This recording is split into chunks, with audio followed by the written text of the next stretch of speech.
Dear student अस्सलाम वालेकुम।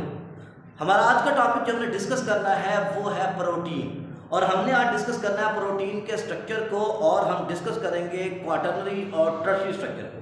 साथ इस लेक्चर के अंदर हमने डिस्कस करना है क्लासिफिकेशन ऑफ प्रोटीन के, प्रोटीन की जो क्लासिफिकेशन होती है वो किस तरह होती है। प्रोटीन की जब हम बात करते हैं तो हम कहते हैं कि प्रोटीन बने होते हैं किससे, अमाइनो एसिड से, और हर अमाइनो एसिड मुश्तमिल होता है alpha carbon, carboxyl group, amino group, और ये साथ आर मौजूद होता है जिसे अल्काइल ग्रुप की बात करते हैं। इस तरह एक अमाइनो एसिड दूसरे अमाइनो एसिड से जुड़ता है एक बॉन्ड के जरिए जिसे पेप्टाइड बॉन्ड का नाम दिया जाता है। इसी बॉन्ड की वजह से फिर क्या होता है, पॉलीपेप्टाइड चेन बनती है, और उसी की अरेंजमेंट की वजह से हमने डिस्कस किया था कि प्राइमरी स्ट्रक्चर कौन सा होता है और सेकेंडरी स्ट्रक्चर कौन सा होता है। आज हम बात करते हैं नेक्स्ट की, जिसे कहते हैं टर्शियरी स्ट्रक्चर। टर्शियरी स्ट्रक्चर की बात इस तरह करते हैं कि इसमें क्या होता है, इसमें पॉलीपेप्टाइड की चेन मौजूद होती है। ये फर्ज करें कि ये हमारे पास पॉलीपेप्टाइड की चेन है। अब ये पॉलीपेप्टाइड की चेन क्या होती है, ये बेंड करती है, और बेंड करने के बाद ये फोल्ड होती है। जब ये बेंड करती है, फोल्ड होती है, तो इस तरह बार बार बेंड करने से, फोल्ड होने से क्या होता है, सिंगल चेन के बेंड और फोल्ड होने की वजह से कि एक ग्लोबुलर स्ट्रक्चर बन जाता है। तो that globular structure which is form due to folding and bending of polypeptide chain is called as tertiary structure कहते हैं। अब ये जो टर्शियरी स्ट्रक्चर है वो मेंटेन कैसे होता है, आखिर ये चेन जो है ये बेंड हो रही है, एक दूसरे के ऊपर क्वाइल्ड हो रही है, तो ये हेल्ड कैसे आपस में।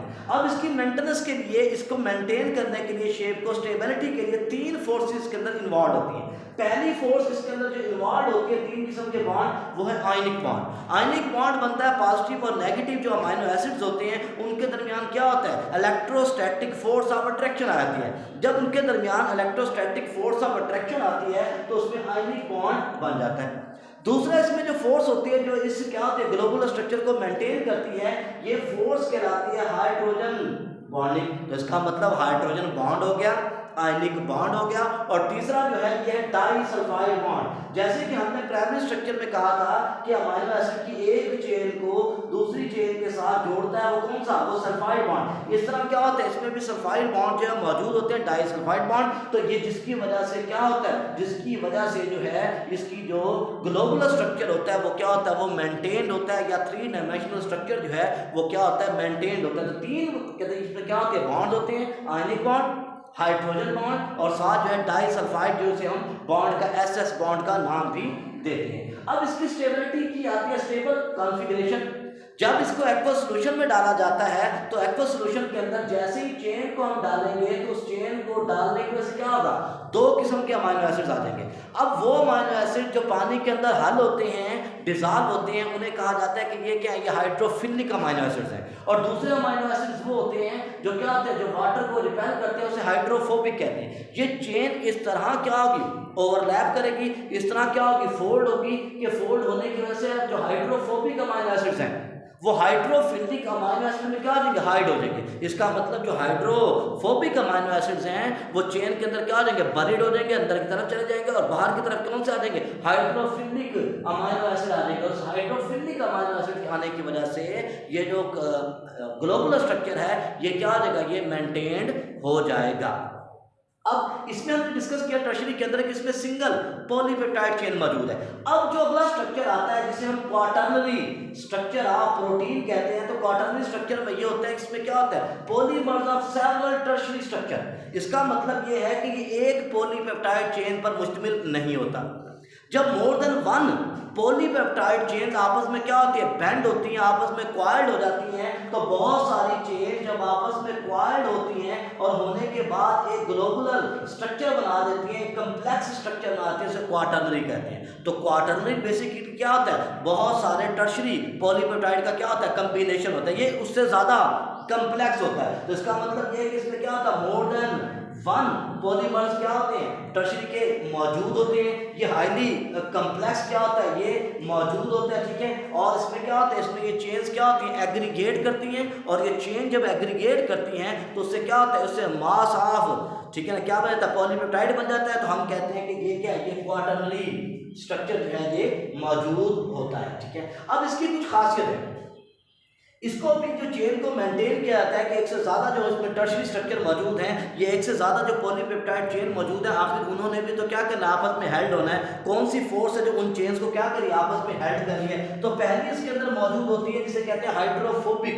इंटरेक्शन, ठीक है। दूसरा इसके अंदर मौजूद होता है हाइड्रोजन बॉन्डिंग, बिल्कुल उसकी तरह जैसे क्या होता है टर्शियरी के अंदर देखा था। तीसरी चीज के अंदर मौजूद होती है आयनिक बॉन्ड। तो इसमें आयनिक बॉन्ड, हाइड्रोजन बॉन्ड और हाइड्रोफोबिक इंटरेक्शन है, उसकी वजह से क्या होता है, ये चेन्स आपस में क्या होती है, हेल्ड रहती हैं और ये स्टेबल स्ट्रक्चर आता है, जैसे कि हीमोग्लोबिन का स्ट्रक्चर आता है। अब ये तो थे प्रोटीन के स्ट्रक्चर। अब हम बात करेंगे क्लासिफिकेशन ऑफ प्रोटीन्स, कि प्रोटीन्स की क्लासिफिकेशन क्या होती है। On the basis of structure, on the basis of polypeptide chain, the proteins have been divided into 2 categories. इन्हें 2 कैटेगरी के अंदर डिवाइड किया गया है। पहली कैटेगरी इसके अंदर मौजूद है, इसे कहा जाता है ये फाइब्रस प्रोटीन्स है। अब हमारे पास एक्टिन मौजूद है या मायोसिन मौजूद है। तो इसका मतलब ये है कि फाइब्रस वो होते हैं जो एक या एक से ज्यादा पॉलीपेप्टाइड चेन पर मुश्तमिल है, और ये चेन किस शक्ल में मौजूद है, ये चेन एक फाइबर की शक्ल में, एक फिलामेंट की शक्ल में मौजूद है, जिसे फाइबर भी कहते हैं, जिसे फिब्रिल का नाम भी दिया जाता है। तो इसका मतलब वो प्रोटीन जो फाइबर की शक्ल में, फिब्रिल की शक्ल में, फिलामेंट की शक्ल में मौजूद हो, उन्हें कहा जाता है कि ये क्या है, ये फाइब्रस प्रोटीन है। इनकी नेचर क्या होते हैं, ये नेचर इनकी ये होती है कि क्या होते हैं, ये फाइबर इन नेचर होते हैं, फिब्रिल इन नेचर के अंदर मौजूद होते हैं। इसमें जो ज्यादा स्टेबल स्ट्रक्चर होता है वो कौन सा होता है, वो होता है सेकेंडरी स्ट्रक्चर। ये एक्वस सॉल्यूशन के अंदर क्या होते हैं, इनसॉल्युबल होते हैं। इसका मतलब ये है कि वो प्रोटीन जो फाइबर की शक्ल में मौजूद होंगे, फिब्रल्स की शक्ल में मौजूद होंगे, उन्हें फाइब्रस प्रोटीन कहा जाएगा। ये क्या होते हैं, ये सेकेंडरी स्ट्रक्चर इनके अंदर मौजूद होता है। ये एक्वस सॉल्यूशन के अंदर क्या होते हैं, इनसॉल्युबल होते हैं, और ये नॉन क्रिस्टलाइज होते हैं, इनको क्रिस्टलाइज नहीं किया जा सकता, और ये इलास्टिक इन नेचर होते हैं। इसीलिए हमारे जो मसल्स वगैरह होते हैं वो क्या होते हैं, वो इलास्टिक है। इस तरह जो है स्पाइडर का वेब है, मकड़ी का जाल है, वो भी क्या होता है, वो भी इलास्टिक होता है। क्यों, क्योंकि उसके अंदर क्या होता है, फाइब्रस प्रोटीन मौजूद होते हैं। फिर इनका जो फंक्शन है, ये फंक्शन भी क्या होता है, सेल टू सेल वेरी होता है। कहीं पर ये कंस्ट्रक्शन कर रहे हैं, जैसे कंट्रैक्शन और रिलैक्सेशन ऑफ मसल्स है, वहां पे कर रहे हैं, कहीं पर ये इलेक्ट्रिसिटी को क्या कर रहे हैं, शो कर रहे हैं। तो इनके फंक्शन भी क्या होते हैं, वो डिफरेंट मौजूद होते हैं। जैसे सिल्क हो गया, मायोसिन हो गया, ठीक है ना, और फैब्रिन जो क्या होता है, ब्लड के अंदर मौजूद होता है, ब्लड क्लॉटिंग प्रोटीन है, ये भी क्या है, ये भी फाइब्रस प्रोटीन का मौजूद होता है।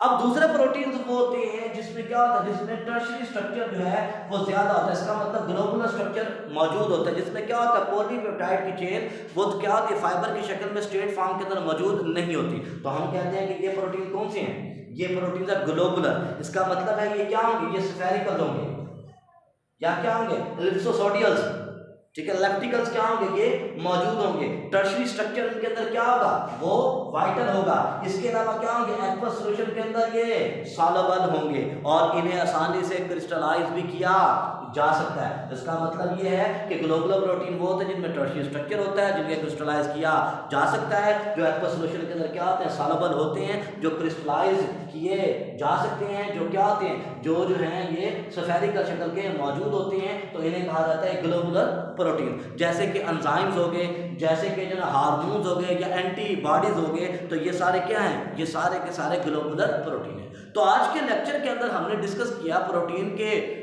टर्शियरी स्ट्रक्चर को, और फिर हमने उसको कंपैरिजन किया क्वाटरनरी के साथ, और फिर इसी स्ट्रक्चर की बुनियाद पर हमने प्रोटीन को क्लासिफिकेशन की कि हमने कहा प्रोटीन 2 किस्म के हैं, फाइब्रस भी हैं और ये ग्लोबुलर भी हैं। शुक्रिया।